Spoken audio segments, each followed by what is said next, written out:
Get the feeling that we're dealing with some sort of structured, energetic condition. You know what comes to mind again? You've heard me say it before, the apple core. The structure there, right, centered right on the triangle. And that's where that kind of blank space is, yes. Right on the center of the triangle. Yes.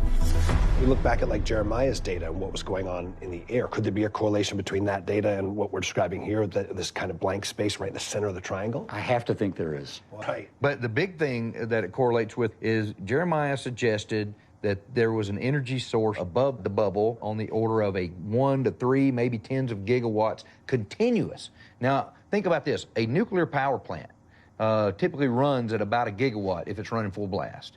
So we've got a nuclear power plant floating in the sky there at 3,000 feet. We have the images we have of these circular donut, maybe like mini portals or something at the triangle. Could that amount of energy we're talking about produce something like that? Well, all we can do is use physics that we currently understand, right? Right. You would have to take the mass of the Earth and squish it into the size of a baseball and float it there at that point for a black hole. But there would be such gravitational tidal effects that it would be ripping the ground off out from under it, and it would be terrible. It'd kill all of us, you know? Yeah. And so what could be creating that much energy? Has Mother Nature created some kind of dynamo up there that we've never seen before? We don't know yet. Well, that part of Jeremiah's data was incredible, but I want to talk about another piece of data from Jeremiah, which may lead you back to what you're looking for in the mesa. The team on Skinwalker Ranch is doing all they can to uncover a massive dome-like feature inside the mesa. But did radar data from their latest experiment help uncover an even bigger mystery surrounding it? Let's look at this Lunason data in relation to this recent anomaly you found in the mesa, a void, if you will, and how it might change the trajectory of how you're thinking about what you're doing in the mesa. Yeah, well, you use the right word. You know, that's exactly what Jeremiah identified. Very large void or potentially object. Wow.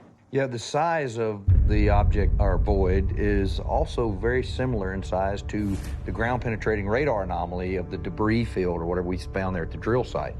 You talk about notions, these legends of, you've mentioned it before, you guys all know the legends of possible caves in the mesa. When you see a void in the data, does your mind go to those possibilities? Well, so we have to keep in mind what the data actually means. Void is really too strong of a word. Okay. So what the data tells us is there's a difference in the density of material, meaning typically it's measuring the density of the dirt and rock. Right. But suddenly there's a spot that the density is different. It could be greater or much less. So it could be a void, a cave. It could be water, or it could be a big chunk of metal. You know, we don't know. And that's the thing. It's something worth looking into. Something's there. Whatever it is, there's something out of place in the mesa. What do we do moving forward? What can we expect as far as what you guys might do to tackle this? Well, we're not going to stop drilling, that's for sure, right? We're going to try to get in there with instruments. Love it. Yeah, you know, who knows? By the time we're finished, you know, the mesa may become a pincushion, but we're going to go at this thing led by the data, right? Yeah. And so top priority remains the drill site, of course, where we've got repeated measurements of some kind of a mass there that is unlike the surrounding material. Once we have those 2 boreholes, so we can put scanning devices in and we can scan from one borehole to the other, we can do those measurements, we'll really get a better handle on what's inside. I think if anything, you know, looking at this data from Lunasonde does give us other areas of the ranch to go look at a little closer. Not only are things appearing out of place and out of time from the mesa, but also out at Dry Gulch Creek in that region that encompasses the edge of the bubble. There has to be something more to discover Certainly out there. seems that way.